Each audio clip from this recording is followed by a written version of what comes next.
Wa naqadal wudu bimassil farji wal masyhuru fi madhhabil Malikiyah wasyafi'iyah wal Hanabilah. Maka batalnya wudu dengan menyentuh kemaluan itu adalah pendapat yang masyhur dari mazhab Maliki, Syafi'i dan Hambali. Wal qaulu tsani annahu la yanqut. Pendapat yang kedua adalah ini tidak batal. Wa hadza mazhabul Hanafiyah wa riwayatun 'anil Imam Ahmad. Ini adalah mazhabnya mazhab Hanafi ya, mazhabnya ulama Hanafiyah. Dan ini adalah riwayat dari Imam Ahmad. Salah satu riwayat, salah satu pendapat dari Imam Ahmad.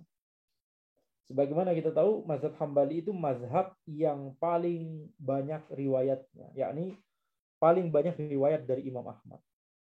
Karena Imam Ahmad rahimahullah tidak pernah menuliskan kitab fikih. Ya, beliau wara', beliau tidak mau menuliskan sebuah kitab yang itu isinya adalah hasil ijtihad beliau. Sehingga yang beliau tuliskan, apa yang beliau tuliskan? Kitab-kitab akidah, hadis, terutama hadis ya.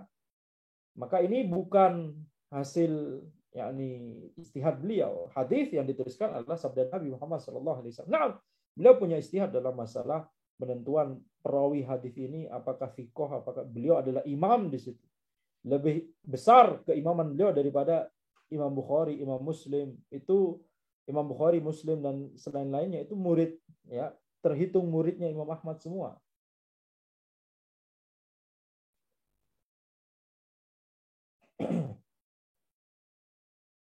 Sehingga dikatakan, walaupun kita mengetahui bahwa kitab yang paling sahih setelah Al-Quran adalah Sahih Bukhari, para ulama menjelaskan, kalau seandainya Imam Ahmad mau menghimpun, membuat kitab hadis yang khusus sahih saja, maka Imam Ahmad sudah bisa melakukannya sebelum Imam Bukhari.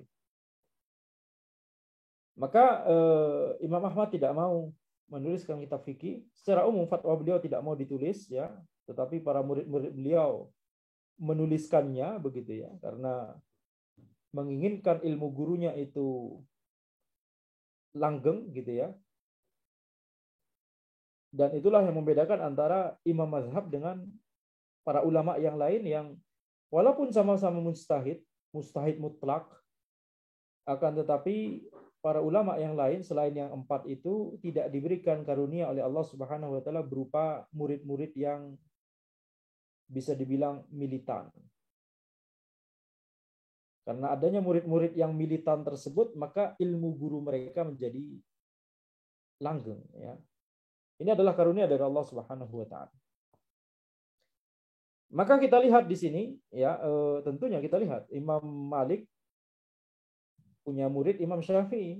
Imam Syafi'i punya murid Imam Ahmad. Imam Ahmad berguru juga pada banyak mengambil faedah dari yakni murid-murid Imam Abu Hanifah. Imam Syafi'i juga ya banyak melakukan munazarah dengan Muhammad bin Hasan Syaibani, murid langsung dari Imam Abu Hanifah. Tapi Imam Syafi'i tidak pernah ketemu Abu Hanifah karena Abu Hanifah meninggal pada hari yang sama di mana Imam Syafi'i lahir. Maka di sini kita lihat,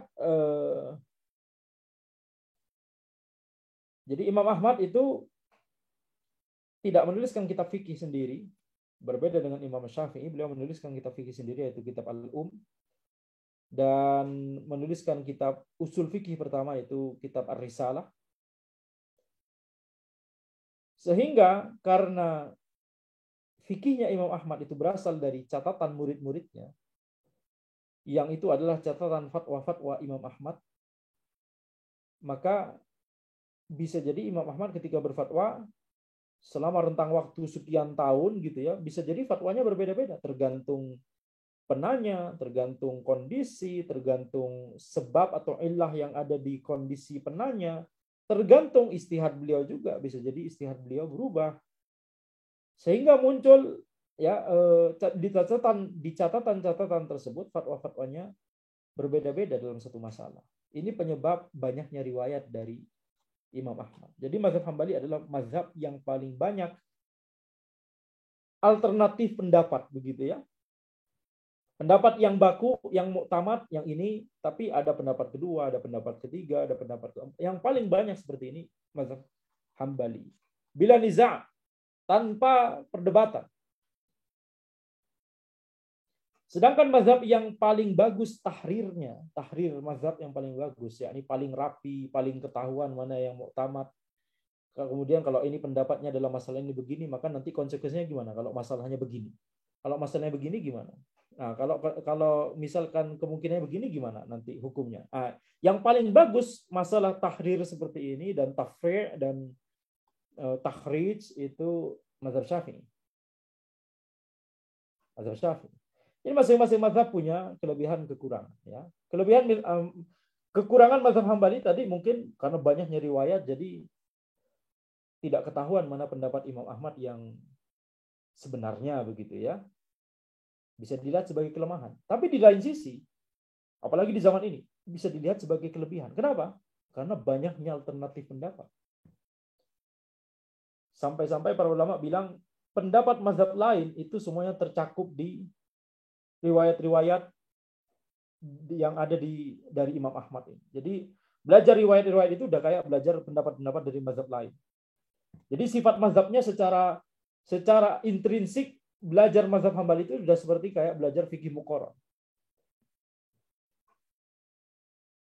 Sehingga kalau misalkan kita menelaah dalil, kemudian kita melihat bahwa ini dalilnya tidak sesuai dengan pendapat muktamad, biasanya kemudian pendapat yang rojeh salah satu riwayat lain di mazhab Hambali begitu ya. Jadi yakni Allah alam secara ini membuat mentalitas thalib di mazhab Hambali itu lebih berani untuk keluar dari pendapat mazhab yang resmi, yang muktamad.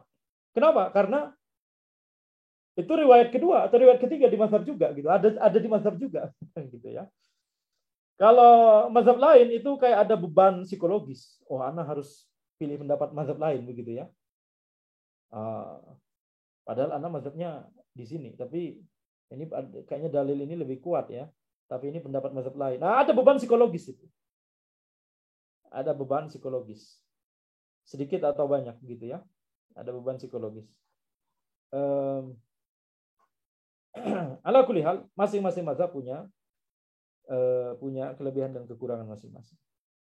Tidak ada satu imam pun, satu ulama pun yang benar semua dalam setiap masalah. Ya.